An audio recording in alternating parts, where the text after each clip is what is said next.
치유자, 상처 입은 치유자라는 제목으로 하나님 말씀을 증거하겠습니다.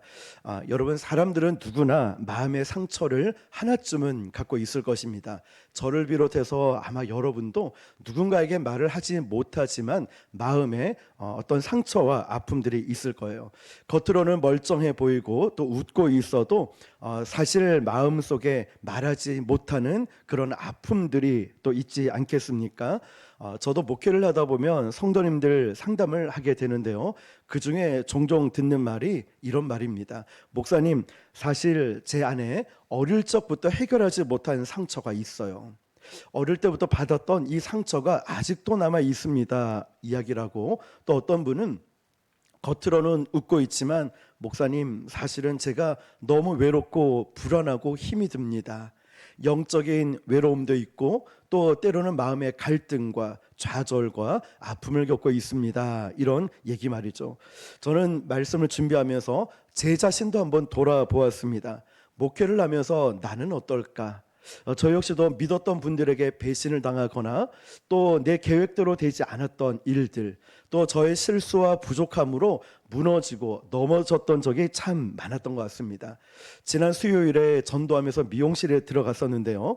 그곳에서 이야기를 나누고 있다가 남자 손님 한 분이 목소리가 아주 굵직하더라고요. 저한테 이렇게 질문합니다. 목사님, 목사는 직업입니까? 뭡니까? 물어보시는 거예요. 예, 목사는 세상적으로 말하면 직업군에 들어갈 수 있겠지만 목사는 하나님을 믿는 사람이라 직업이라는 의식보다는 부르심, 소명에 따라 우리가 이 일들을 감당하고 하는 모든 일을 사명 따라 합니다. 그래서 기분 좋으면 하고 기분 나쁘면 안 하고 그러지 않습니다. 라고 이야기를 합니다. 그랬더니 그 미용실 사장님이 여기 교회 집사님이셨는데 아이고, 교회 다니시는가 봐요. 그랬더니 그분이 하는 말이 아이고, 갔다 안 갔다 그러는데 잡사입니다, 잡사, 이런 거예요. 그러면서 저에게 근데 목사님 힘들지 않습니까? 라고 물어볼 때 왜 안 힘들겠습니까? 그럼 그 힘든 걸 어떻게 이겨내십니까? 라고 할 때 저 나름대로 말씀 보고 기도하고 또 여러 가지 일들로 통하여서 이겨내고 있습니다 라고 말씀을 드렸죠. 그런데 그분이 궁금한 건 이거였어요. 목사님들은 설교할 때는 잘 말씀 전하는데 정말 혼자 계실 때나 아프고 힘들 때는 어떻게 합니까? 이게 궁금했던 부분이죠. 자, 여러분, 네덜란드 신학자이자 영성가인 헨리 나우엔이라는 사람이 있어요. 화면을 보시면 이분이 쓴 책이 상처 입은 치유자라는 책을 썼습니다. 그 책에 보면 세 가지 특징이 있는데 화면을 보시다시피 자신이 치유를 필요로 하는 존재로 인식을 해야 된다. 그러니까 여러분, 저를 비롯해서 여러분들이 나는 치유받아야 될 존재다, 이걸 인식하는 것이고, 두 번째가 그 상처를 통하여 다른 이들의 고통을 공감하고 동행할 수 있어야 된다. 그리고 결국 그 연약함이 치유의 통로가 되는 사역자로 세워준다라고 이 책의 핵심 내용입니다. 그러니까 우리의 연약함을 숨기는 것이 아니라 나의 연약함을 통하여 다른 아픈 누군가를 공감하고 동행해 줄 수 있고, 공감과 동행을 통하여 그 연약함을 치유하는 통로가 된다는 거죠. 자, 그래서 우리 모두는요, 상처 입은 치유자입니다. 오늘 본문은 이렇게 말씀하죠. 상심한 자들을 고치시며 그들의 상처를 싸매시는도다. 저는 생각을 해보았습니다. 그럼 상처는 어디서 올까? 그 첫 번째가 가정에서 받은 상처가 있습니다. 가정에서 부모님의 말 한마디가 평생을 지배하기도 하죠. 예를 들면 야, 너 왜 이거밖에 못해? 라는 등 이런 말들, 그러면서 너는 쓸모없다, 너는 태어나지 않았으면 좋았을 거다, 이런 말들을 들었을 때 모욕감이나 비난을 부모님으로부터 들었을 때 엄청난 상처가 되죠. 그리고 옆집 아이는 이렇게 공부도 잘하고 돈도 잘 벌어오는데 너는 도대체 뭐야? 다른 아이와 사람과 비교했을 때 이 자녀의 가치를 깎아내리는 행동으로 상처를 주게 되는 거죠. 또한 훈육한다, 가르친다는 이유로 폭언을 하고 폭력을 행사하고 부모의 꿈을 자녀에게 대신 이렇게 이뤄야 되겠다라는 마음으로 선택과 자유를 박탈해 버렸을 때 이 아이는 상처를 받게 되고 독립적인 인격체로 성장하는 데 어려움이 있다는 거죠. 그런데 여러분, 이때 어렸을 때 받았던 상처가, 부모님으로 받았던 상처가 그때만 남아있는 것이 아니라 성장기에도 계속 남아있어서 이 사람들은 낮은 자존감을 갖게 되고, 또한 대인관계에 문제가 일어나기 시작하고, 또 누군가를 계속 의존하게 되고, 그리고 완벽주의자로 살아가야 된다, 이런 현상들이 나타납니다. 조금만 실수하고 잘못하면 깜짝 놀래기도 하고 자신감을 잃어버린다는 거죠. 자, 어렸을 때 부모로부터, 가정에서부터 받는 상처가 있고요. 두 번째는 또 생각을 해보면 관계 속에서 받은 상처가 있습니다. 관계 속에서, 자, 친구나 배우자, 또 배신을 하고, 또 교회 안에서조차도 이런 오해와 여러 가지 상처를 받을 수 있죠. 이렇게 관계 속에서 상처를 받게 되면 사람들을 믿지 못하게 됩니다. 관계 속에서 받은 상처는 그 어떤 상처보다 아픈 것 같습니다. 왜 그럴까요? 믿었던 사람에게 받은 상처이기 때문에 그 배신감, 그 상처는 더욱 크다는 거죠. 예를 들면 정말 친한 친구가 나를 배신했다. 또 내가 믿었던 사람, 부부간에도 불륜, 외도가 일어나거나 거짓말을 하거나, 또 비밀스럽게 너만 알아 라고 얘기했는데 이걸 다 누설해 버렸을 때 받은 상처들 말이죠. 또 누군가에게 거절을 당하거나 버림을 당하거나, 이런 것들이 참 큰 상처가 되는데요. 또 단절을 당했을 때, 소외감 당했을 때, 너는 필요 없어, 너는 나가버려, 끝나버려 라고 했을 때 상처를 받지요. 또 우리 교회 안에서도 보면은 의외로 교회 안의 성도들끼리 상처를 많이 받고 그 아픔이 너무나 크게 남습니다. 왜 그럴까요? 하나님의 사랑을 전하는 곳이고 하나님의 임재가 있는 곳에서, 그곳에서 받은 상처가 너무나 아프고 크다는 것이죠. 우리가 세상 사람들은 원래 그래, 저 사람은 원래 그래, 이렇게 그냥 단정지어 버릴 수 있는데, 아니, 이렇게 기도도 열심히 하고 말씀도 많이 보고 또 헌신도 많이 하는 사람인데 왜 저런 말을 하지? 왜 저런 행동을 하지? 여기에서 오는 상실감, 상처들이 생각보다 크다는 것이죠. 말씀과 현실 사이에서 이런 괴리감 말입니다. 왜냐하면 적어도 교회는 달라야지, 이런 시선과 마음이 있는데 교회가 세상과 똑같아질 때 우리는 실망과 상처를 받게 되고 결국 교회를 떠나게 되는 요인이 되기도 합니다. 또 세 번째로 보면 자기 자신에서 오는 상처가 있습니다. 실수와 실패, 반복되는 죄책감, 스스로 비난하면서 내 스스로가 내 자신을 보면서 계속 상처를 받게 됩니다. 자, 그러면 두 번째로 보면 이 상처가 우리에게 남기는 결과가 뭘까요?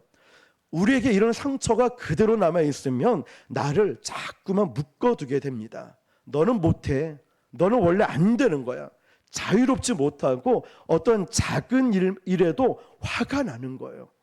그리고 누군가 이 사람을 사랑해 주려고 해도 상처 때문에 거절해요. 오지 마세요, 나한테 그런 말 하지 마세요, 다가오지 마세요. 이런 상처가 마음의 쓴뿌리로 남아있기 때문이죠. 어느 교회 집사님이 평생 아버지를 미워하면서 살았습니다. 술만 드시면 폭언과 폭력을 일삼은 아버지 때문에 이 집사님이 어릴 적부터 상처를 너무너무 많이 받은 거예요.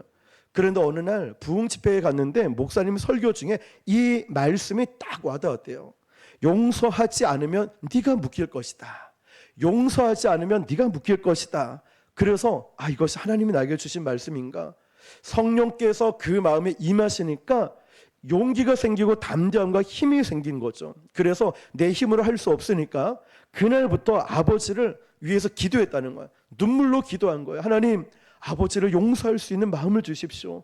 저에게 이런 말도 했고 이런 상처를 줬습니다. 아버지를 용서하는 마음을 주십시오. 많은 시간을 그 힘을 달라고 기도했는데, 놀라운 것은 기도하면서 아버지를 용서하는 마음이 들 때 내 마음, 그 집사님 마음속에 응어리가 져있던 이 마음이 싹 내려가면서 돌덩이가 사라지면서 자유함이 임했다는 것이죠. 그래서 지금은 오히려 상처 입은, 특별히 부모에게 상처받은 사람은 이분이 가서 많이 위로하는 사람이 되었다고 합니다. 자, 여러분, 이렇게 상처는요, 다양한 경로로 우리는 상처를 받을 수 있어요. 물론 방금 말씀드렸던 가정에서, 관계를 통해, 또 내 자신의 모습을 통해 상처를 받지만 다른 요인을 통해서도 상처를 받기도 합니다. 자, 그렇다면 이제 두 번째로 우리가 봐야 될 건 이 치유의 길이죠. 어떻게 치유를 받을 수 있을까요? 상처를 그냥 두면 절대로 치유되지 않습니다. 병원을 가야 되겠죠? 아니면 식이요법을 하든 어떤 방법을 써야 됩니다. 그럼 여러분들이 누군가를 통하여 받았던 이 상처를 마음속에 담아둔 것이 아니라 반드시 주님께 가져와야 됩니다. 그리고 상처를 인정을 해야 됩니다.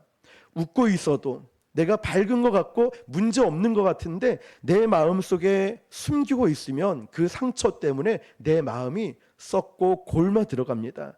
그래서 오늘 여러분 기도하실 때 여러분이 솔직하게 주님 앞에 내어 놓아야 치유를 우리가 받을 수 있습니다.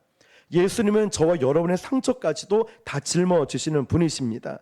여러분, 고린도후서 5장 17절 보면 그런즉 누구든지 그리스도 예수 안에 있으면 새로운 피조물이라 이전 것은 지나갔으니 보라 새 것이 되었도다. 아멘. 여러분, 누구든지 그리스도 예수 안에 있을 때 새로운 피조물이 되는 거예요.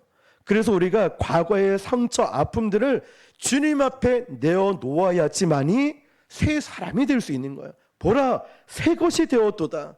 보라 새 것이 되었도다. 여러분, 어떤 권사님이요, 남편의 외도로 깊은 상처를 안고 있는 거예요. 마음속에 이렇게 이를 갈았어요. 절대 난 죽을 때까지 당신을 용서하지 않을 거야. 그런데 역시 이 권사님 역시 또 어떤 성령 집회를 다녀오고 나서 네 마음을 네가 용서를 해야 네 마음이 자유할 수 있다. 이런 감동을 하나님께서 주시는 거예요. 역시 눈물을 흘리면서 하나님 용서할 수가 없습니다. 나는 저 인간을 저주하면 저주했지 용서할 수 없습니다. 계속 하나님께 이 아픈 상처를 다 꺼내놓은 거예요. 기도하면 막 화가 치밀어 올라서 욕도 나올 정도로 막, 그런데도 할 수 없습니다. 나는 용서할 수 없습니다. 저 인간을 평생 저주하고 싶습니다. 그 마음에 응어리진 것을 계속 토하기 시작한 거예요. 그랬더니 오랫동안 이 사건 이후로부터 이 권사님이 우울증을 앓고 있었는데 마음에 평안이 찾아오더래요. 그 남편에게 직접 사과하고 용서를 구한 게 아니라 처음에 하나님께 그 응어리진 걸 다 토해냈대요. 상처받은 모든 것들을. 그 기도할 때 하나님이 평안함을 주시는 거예요. 놀랍게도 성령께서 역사하셔서 지금은 함께 예배드리고 그런 일들 있는 가운데 자신을 솔직하게 이제 말하면서 간증자로 서 있다는 것이죠. 여러분, 시편 147편은요, 이스라엘 백성들이 바벨론 포로였다가 이제 해방이 되면서 부른 찬양 시입니다. 그들은 막상 고향으로 돌아왔더니 이 절망적인 거예요. 바벨론 포로로 있다가 고향으로 딱 돌아왔더니 예루살렘 성은 다 무너져 있고 그들의 정체성에 혼란이 있고 하니 보자마자 내적인 이 고통과 상처가 말할 수 없이 커진 겁니다. 아니, 성벽은 무너졌지, 성전도 무너졌지, 민족적 자존심도 무너져 버렸지, 그리고 공동체 안에 내부의 분열도 일어나지, 외부의 위협은 여전히 존재하고 있지. 그러니까 두려운 거예요. 우리 교회로 보면, 예를 들면 교회 막 주변 사람들이 핍박을 하고 부흥도 안 되고 기도도 안 하고 서로 시기하고 질투하고, 아니 하나님이 세우신 교회에 돌아왔는데 도대체 이게 뭐야? 그러면서 우리 교회를 보면서 상심, 낙심, 좌절, 이제 부곡 순복교회는 망했다, 안 된다, 이런 마음이 드는 바로 지금 이스라엘 백성이 그런 상황이라는 것이죠.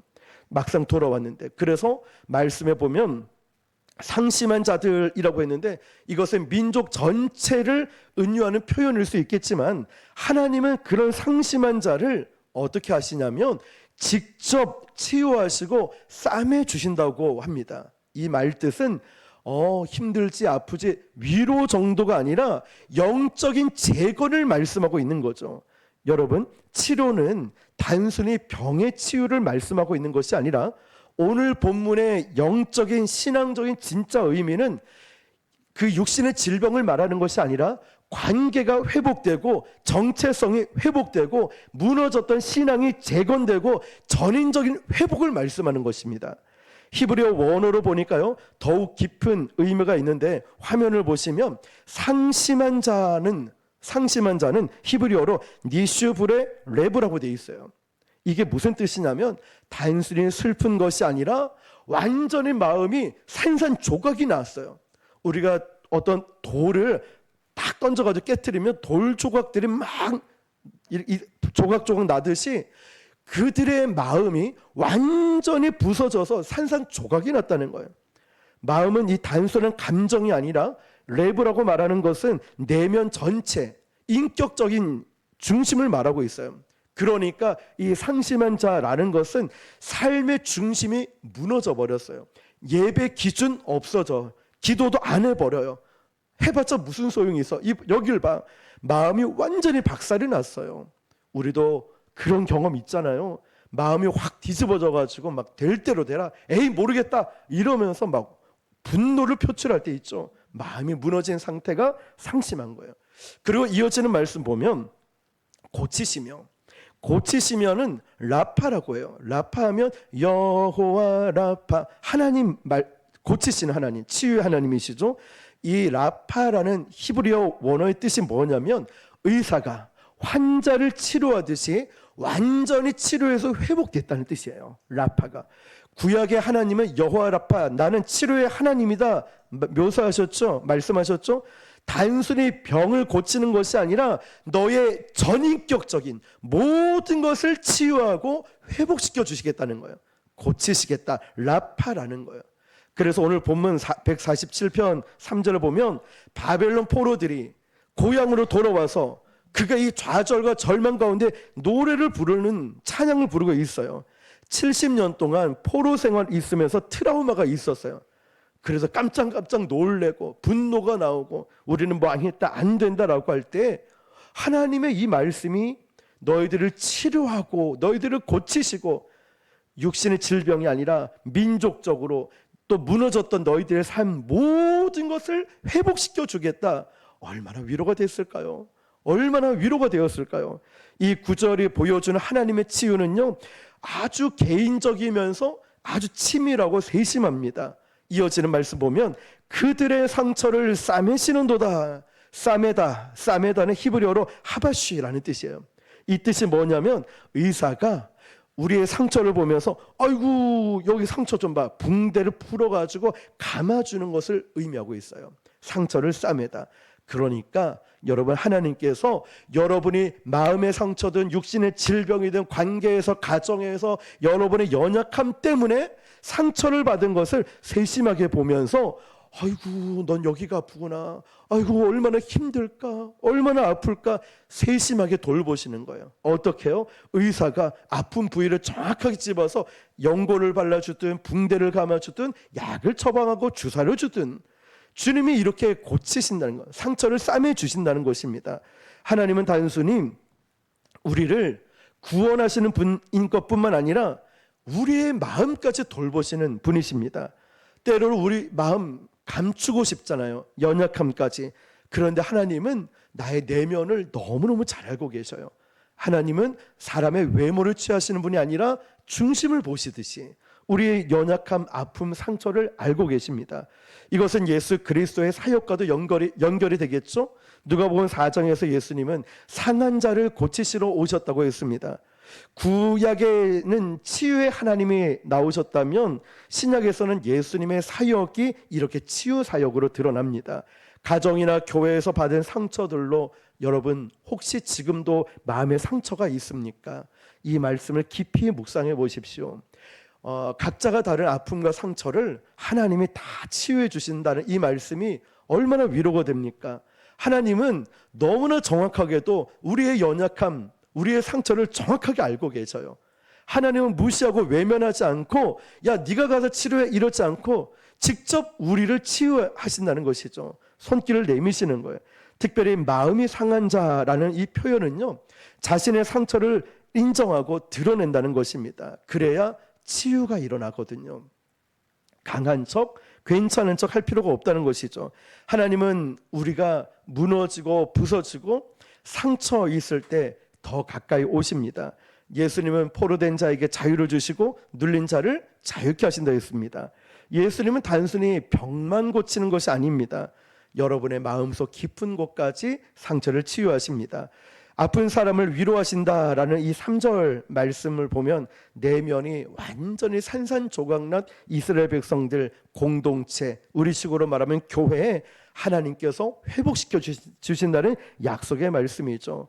얼마나 위로와 힘이 나겠습니까? 상처는 숨기지 말아야 됩니다. 여러분, 다른 날은 몰라도 오늘만큼은 하나님께 한번 이야기를 해보세요. 저 이것 때문에 곤란했어요. 힘들었어요. 사람 앞에서는 감출 수 있지만 하나님 앞에는 드려야 치유가 시작됩니다. 하나님의 치유는 즉각적으로 치유하실 때도 있고 어떤 때는 하나님이 점진적으로 치료하실 때도 있어요.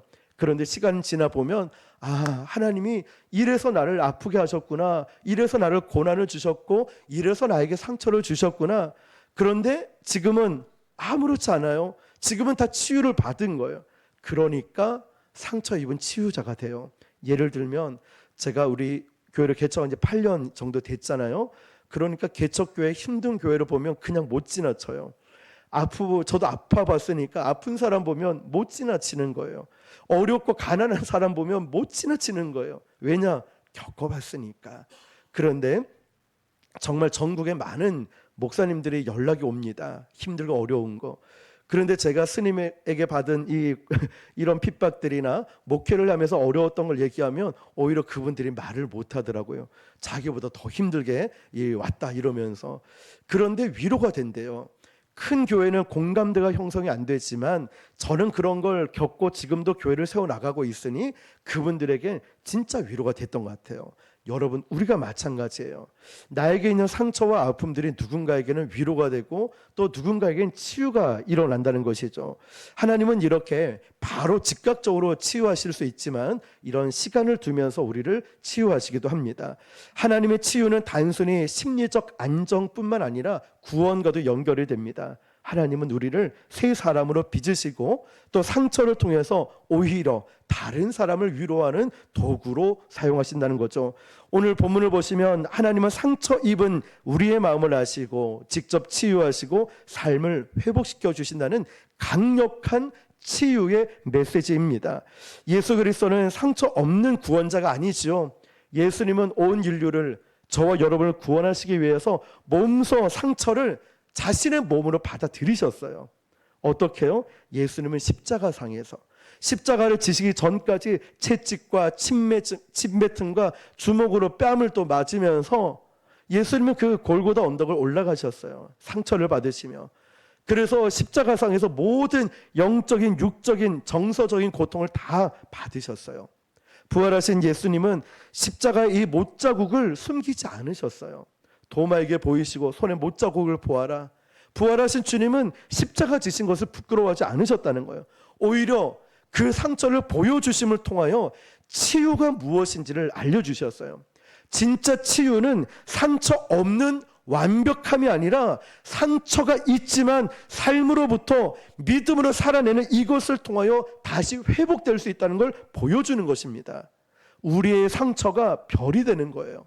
저와 여러분의 아픔과 상처가 누군가를 위로할 수 있고 진짜 나를 치료해 줄 수 있는 분은 오직 하나님밖에 없다는 걸 우리의 삶으로 증명해 보이는 것입니다.